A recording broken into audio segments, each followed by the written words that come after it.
Rəhman və Rəhim olan Allahın adıyla, Allahın salamı, rəhməti və bərəkəti olsun hamınıza.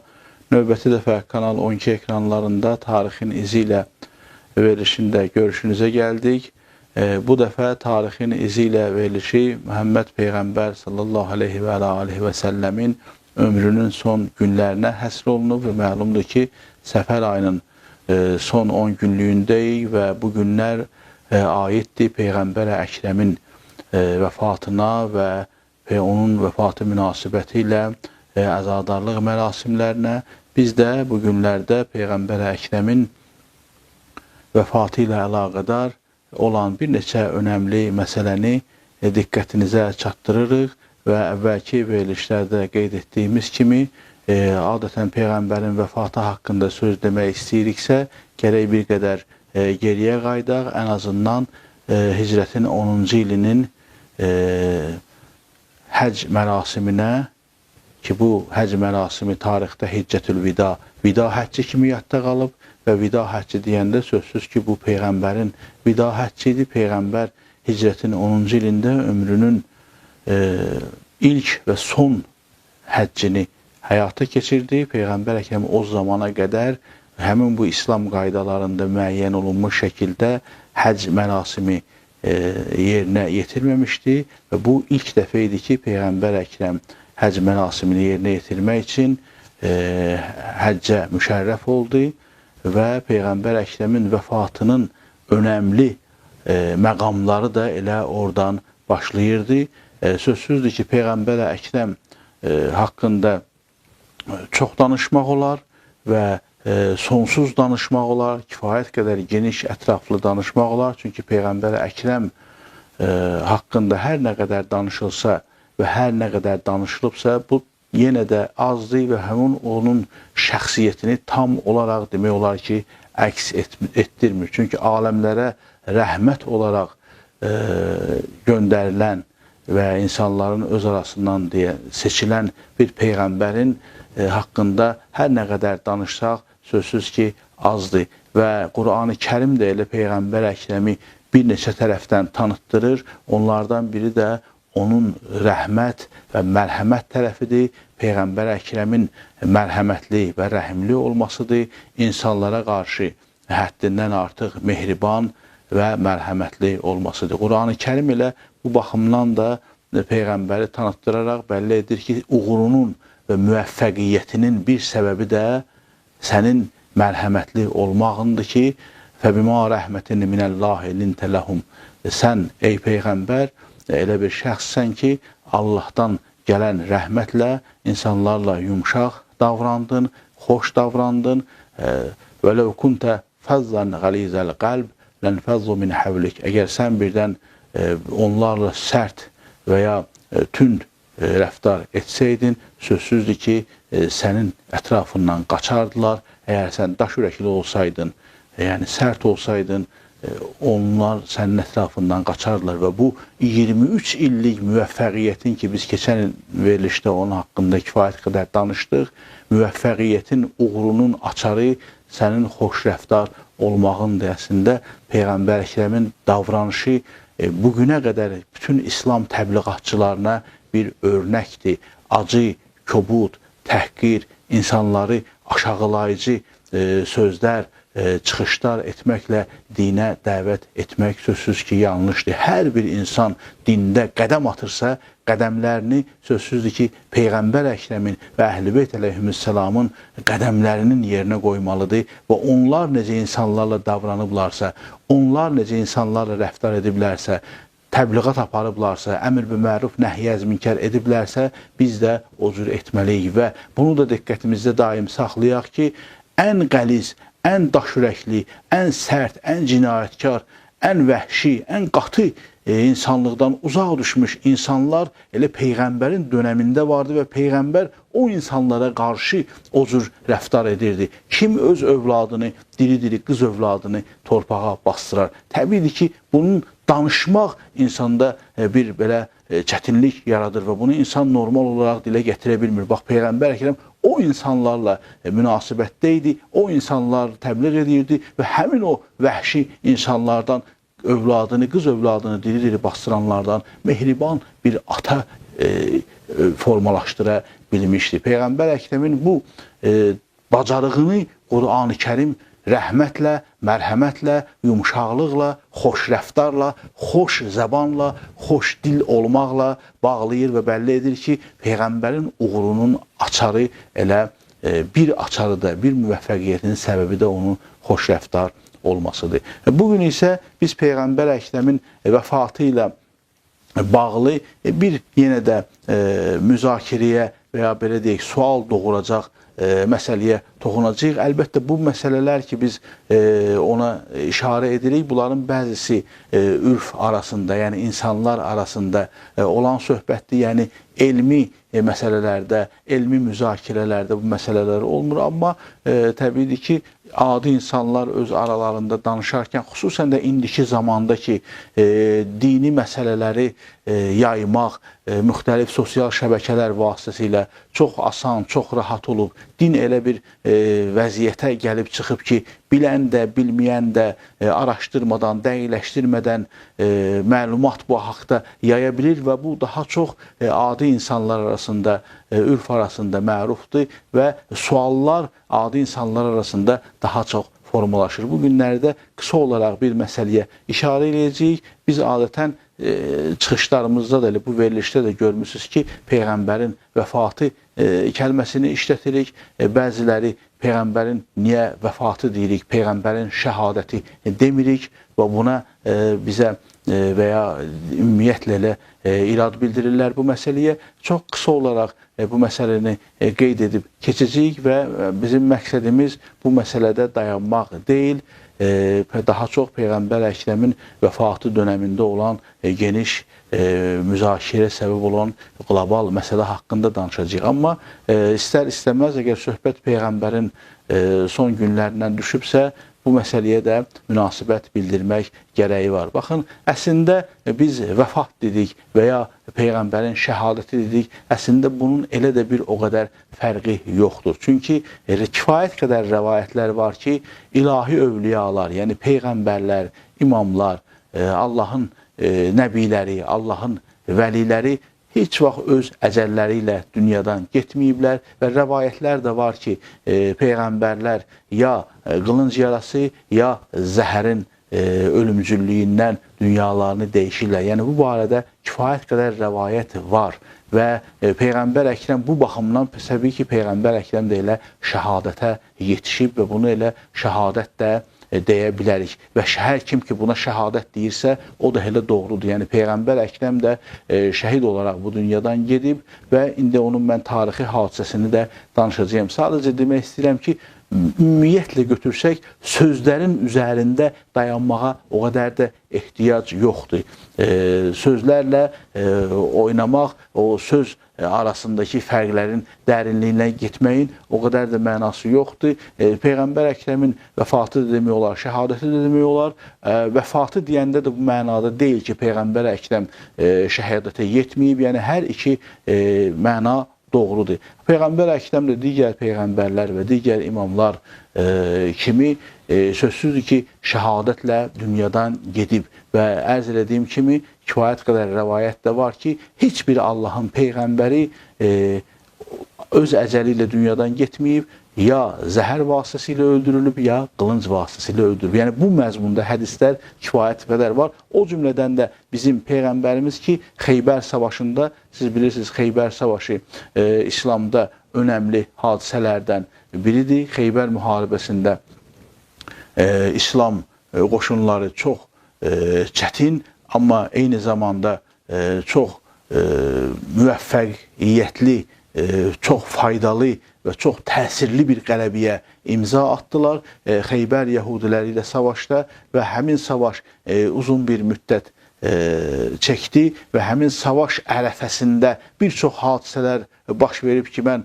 o hadisələrə toxunmayacağım və Xeybər müharibəsi əsas müharibələrdən biridir Peyğəmbər Əkrəmin zamanında. Məlumdur ki, tarixdə Xeybər savaşı hicrətin 7-ci ilində baş verib və digər savaşlardan fərqli olaraq bir müddət zamanı da olub. Yəni təqribən 2 ay civarında bu savaş Xeybər yəhudiləri ilə İslam qoşunları savaş ərəfəsində olublar. O hadisədə Xeybər savaşında baş verən hadisələr çox olub, əlbəttə mən onlara işarə eləmirəm. Ancaq bu bəlli bir tarixdir ki, həmin o savaşın sonlarında artıq qənimətlər bölünəndən sonra, İslam qoşunu qələbə çalandan sonra bir İslamı qəbul eləmiş yəhudi bir qadın, o qadın ki, onun həm atası, həm yoldaşı, həyat yoldaşı Xeybər savaşında dünyasını dəyişmişdi, müsəlman qoşunları tərəfindən öldürülmüşdü. Zeynəb binti Haris ki, Səlam bin Müşkəmin qızı idi. Həm o atası, həm həyat yoldaşı Haris müsəlmanlar tərəfindən Xeybər savaşında öldürülmüşdülər. Zahirən həmin o qadın İslam dinini qəbul eləmişdi o dönəmlərdə, yəni cəng, müharibə, savaş ərəfəsində və artıq savaş bitəndən sonra bir taam, yemək hazırlamışdı ki, o yeməyini Peyğəmbərə göndərdi. Peyğəmbər Əkrəm bir neçə nəfərlə Xeybər savaşında oturmuşdu. O taam ortaya gəldi. Bir nəfər, 7-8 nəfər o yeməyin ətrafında oturub, bir nəfər ki, onun qidadan tam yemişdi, o dünyasını dəyişdi. Peyğəmbər Əkrəm qidanı ağzına almışdı, yəni ağzında və ağız suyuna qarışdıqdan sonra bir neçə dəfə çeynəyəndən sonra zəhər olduğundan xəbərdar olmuşdu və o zəhər olduğunu bəlli eləmişdi, qidanı kənara atmışdı. Bir nəfər orada şəhadətə yetdi, amma ondan sonra Peyğəmbər Əkrəm o zəhərin təsirindən xəstələndi.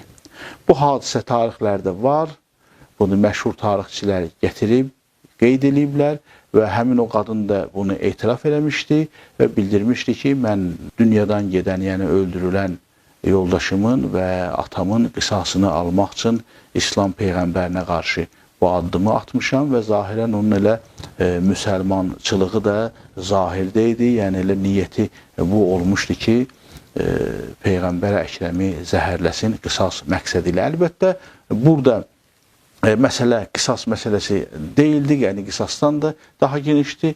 Peyğəmbər Əkrəm isə bəli, həmin o təamdan meyl elədiyi üçün hicrətin 7-ci, təqribən 3 il civarında Peyğəmbər Əkrəm xəstələndi. Əlbəttə, bu xəstəlik o həddə deyildi, lakin bu müddətdə zəhər Peyğəmbər Əkrəmə təsir eləmişdi və nəhayət ömrünün sonlarında onu xəstələndirdi və Peyğəmbər Əkrəmdən özündən də belə bir rəvayət var ki, İmam Cəfər Sadiq da bunu nəql edib ki, bu xəstəlik, yəni Peyğəmbər artıq yataqda olanda, yəni Səfər ayının 21-dən ki, artıq ölüm yatağına ağır xəstəliklə əlaqədar düşdü. Həmin o ərəfədə Peyğəmbər Əkrəm qeyd edib ki, bu xəstəlik Xeybərdə o qadının hazırladığı, verdiyi zəhərli yeməyin nəticəsidir. Yəni Peyğəmbər özü də bunu etiraf edib və İmam Cəfər Sadiqdən də bu rəvayət var. Baxın, bizim bu hadisəni nəql eləməkdə məqsədimiz bunu geniş izah eləmək deyil, sadəcə vəfat və ya şəhadət məsələsidir ki, biz ərz elədik, fərqi yoxdur əslində, kəlmələrdə dayanmağın heç mənası da yoxdur. Vəfat da şəhadət ola bilər, şəhadət də vəfatdır. Sadəcə əgər adətən fərq eləmir, qılınc vasitəsilə də, zəhər vasitəsilə də Peyğəmbərlər dünyadan gediblərsə, şəhadətə çatıblar. Rəvayətlər var ki, bütün Peyğəmbərlər elə şəhadətlə dünyadan gediblər, ya qılınc, ya zəhər vasitəsilə və bir çox Peyğəmbərləri biz heç məsələn ölümlərində, yəni dünyadan keçmələrini şəhadət demirik, ancaq bu rəvayətlərdən məlum olub ki, Peyğəmbərlər hamısı elə şəhadətə çatıblar. O cümlədən də bizim Peyğəmbər. Yəni buna şəhadət də demək olar, vəfat da demək olar. Burada sözlərdə dayanmaqda bir məna yoxdur. Xülasə-i kəlam, həmin o yəhudi qadınla bağlı məsələ də bu qədər tarixi kitablarda gəlib, qeyd olunub. Bu da yəni o bir olunan şübhələrə cavabdır. Çox təəssüf ki, bəzən insanlar ciddi, qlobal məsələlərdə dayanmaqdansa onu ötəri üzərindən keçirlər. Ancaq bəzən çox da əhəmiyyəti olmayan mövzular, indi bugün də bax cəmiyyətdə bu cürdür. Əhəmiyyəti az olan mövzular geniş müzakirəyə səbəb olur, mübahisə yaranır və çox təəssüflər olsun ki, bu dəqiqə də cəmiyyətdə bu vəziyyət ilə hökm sürür. Amma bir kəlmə də onu həmin o yəhudi qadınla deyək ki, o yəhudi qadının Peyğəmbəri zəhərləməsi, yəni məsələ qisas məsələsi deyildi. Orada kifayət qədər, yəni bu savaşdır, müharibədə ölünür də, öldürülür də, müharibə, əgər kimsə gəlibsə müharibəyə məlumdur ki, ya öləcək, ya öldürəcək. Yəni müharibənin şərtləridir bu və qadın, bir yəhudi qadın bir xanım öz həyat yoldaşı, atası üçün gedib bu cür bir cinayətə əl atması sözsüzdür ki, yəni bilinir ki, bu zahirdə belə demişdi və zahirdə onun bu sözlərdən istifadə edir. Əslində isə məsələnin kökündə, dərinliklərində başqa mətləblər var idi. Peyğəmbər Əkrəm də elə bu hadisənin dərinliklərini bildiyi üçün həmin o yəhudi qadını, yəni o hadisə aşkar olandan sonra o yəhudi qadını saxladılar, tutdular və cəza vermək istəyəndə Peyğəmbər Əkrəm o qadına cəza vermədi. Baxın, mərhəmət Peyğəmbəri ki, ayə-i şərifə də vardı, mərhəmət Peyğəmbəri belə olur. Siz bilirsiniz ki, məsumlarımız əksər halda öz qatillərinə qarşı ədalətlə davranıblar və ya öz yaxınlarının imamın qatilinə qarşı digər imam mərhəmətlə davranıb. Peyğəmbər Əkrəm də ki, özünü öldürmək istəyən, yəni Peyğəmbərin canına qəsd edən bu qadını bağışlayır, əfv eləyir, azad eləyir.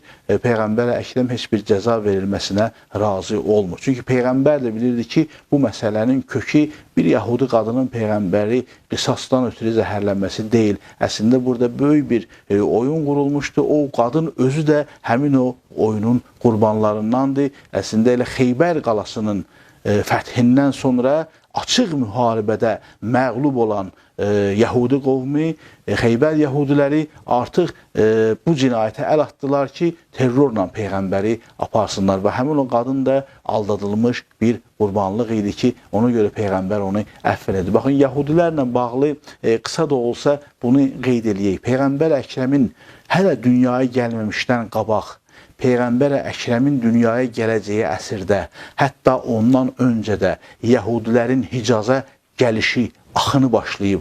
Niyə Yəhudilər Hicaza axın edirdilər? Çünki onlar bilirdilər ki, həm öz kitablarında, həm özlərindən sonraki, yəni Musadan sonra Hz. İsa'nın dinində, onun kitabında sonuncu Peyğəmbər, sonuncu Peyğəmbərin dini, sonuncu Peyğəmbərin dininin cahanşumul olması, əbədi olması ilə bağlı işarələr var, kəlamlar var və bunlar kifayət qədərdir. Peyğəmbər Əkrəm həmin o kitablarda həm Yəhudilik, həm Xristiyanlığın müqəddəs kitablarında vədə verilmiş Peyğəmbər, sonuncu Peyğəmbər, xilaskar Peyğəmbər, qiyamət gününə qədər dini yaşayacaq Peyğəmbər, sonuncu dinin sahibi olan Peyğəmbər kimi tanıtdırıldığı üçün Yəhudilər Hicaza axın edirdilər. Əlbəttə onlarda bir belə təsəvvür var idi ki, nədənsə ki, həmin o Peyğəmbər bunların özündən olacaq, Yəhudi qovmindən olacaq, İshaqın övladlarından olacaq və yaxud da ki, belə demək olar ki, bu ola bilər ki, sonradan elə təhrif olunmuş dinin fonunda belə fikir yaradılmışdı. Yəni, xülasəyi kəlam, Yəhudilərin Hicaza axını prosesi onların müqəddəs kitablarında sonuncu Peyğəmbərlə bağlı vədiyə görə idi. Amma sonuncu Peyğəmbər öz Peyğəmbərliyini elan eləyəndə onu şövq ilə gözləyən Yəhudilərin əksəriyyəti qəbul etmədilər. Əlbəttə, burada da Yəhudilər 3 hissəyə bölündülər. Baxın, Hicazda Peyğəmbəri gözləyən, Peyğəmbərin gəlişini gözləyən, sonuncu Peyğəmbəri gözləyən Yəhudilər sonradan Peyğəmbər gələndən sonra bir neçə hissəyə bölündülər, daha dəqiq desək 3 hissəyə bölündülər. Bir dəstə həmin o Yəhudilərdən oldu ki, müsəlman oldular. Yəni, baxmayaraq ki, elə Peyğəmbər onların, yəni İshaqın övladlarından olmadı, İsmailin övladlarından oldu. Buna baxmayaraq onlar elə İslam dinini qəbul edilər, müsəlman oldular. Bununla bizim işimiz yoxdur. Növbəti Yəhudilər bir dəstə oldu ki, bax, həmin o keçən dəfə ərz edədiyim kimi hicrətin 8-ci ilindən sonra artıq bütpərəstlik tamam aradan gedəndən sonra, tohid bayrağı tam olaraq Hicazda qaldırılandan sonra özləri Hicazı tərk elədilər. Yəni onların vədələri, inandıqları yanlış olduğu üçün, sonuncu peyğəmbər onlardan olmadığı üçün gördülər və Hicazı tərk elədilər. Əslində isə dinlərdə bu məsələ yoxdur. Peyğəmbərlərin hansı millətdən, hansı qovumdan, hansı ölkədən olması əsas deyil. Bütün yaranış aləmini, bütün varlıq aləmini yaradan Allah istənilən bir dindən, istənilən bir qovumdan, istənilən bir millətdən peyğəmbər seçə bilər. Bütün insanlar Allahın bəndələridir və əslində dində bu cür məsələlərə yer yoxdur. Yəni Allah Təbarək və Teala'nın bəndələridir və Allah yanında üstünlük yalnız və yalnız təqvanandır, yalnız və yalnız yaxşı işlərləndir və Allaha yaxınlaşmaqlandır. Yəni Allahın yanında insanların üstünlüyü onların təqvası ilə ölçülür. Nəyinsə ki, hansı bir millətə, hansı bir ölkəyə, hansı bir qovmə və ya qəbiləyə mənsub olması. Xülasə-i kəlam, o yəhudilər ki, onların arzuları puça çıxdığı üçün, yəni sonuncu peyğəmbər onların dinindən, daha doğrusu qövmindən olmadığı üçün, Yəhudi qövmindən olmadığı üçün, İshaq övladlarından olmadığı üçün xilafətin ərazisini tərk elədilər. Amma bir qism Yəhudilər də qaldı. O Yəhudilərdir ki, İslam dini tam olaraq onlara sərbəstlik verirdi. Yəni İslam hökumətində yüksək, o vaxta qədər olmayan şərtlərlə az dini azlıqlara və milli azlıqlara şərait yaradılırdı və Peyğəmbər Əkrəmin xilafəti dövründə bir qism Yəhudilər də oldu ki, onlar qaldılar və İslam dinində qəbul etmədilər. Amma bunu ilə belə bax, həmin o Yəhudilərin içərisində kifayət qədər sonradan da İslamla, Peyğəmbərlə düşmənçilik eləyənlər oldu və tarix boyu, Peyğəmbərdən sonra bütün tarix boyu o Yəhudilər ki, xilafətin daxilində qaldılar, müsəlmanların zimməsində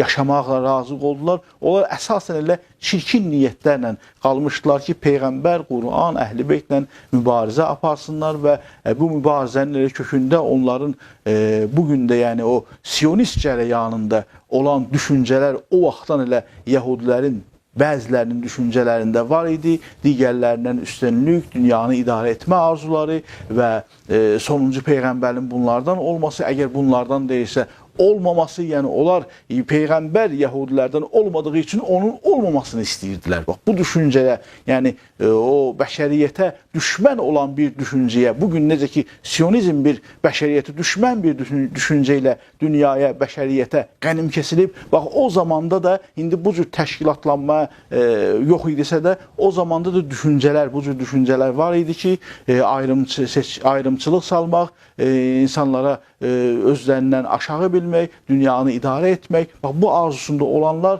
Yəhudilər ilə qaldılar xilafətin daxilində və bütün dönəmlərdə, Peyğəmbərin dönəmində, Peyğəmbərdən sonraki dönəmlərdə də İslamda olan ən böyük cinayətlər, belə deyək, ara qarışdırmalar, müharibələrin əksəriyyətində onların da payı var idi. Bugünlük bura qədər Allahın amanında olun, Allah daim yardımcınız olsun.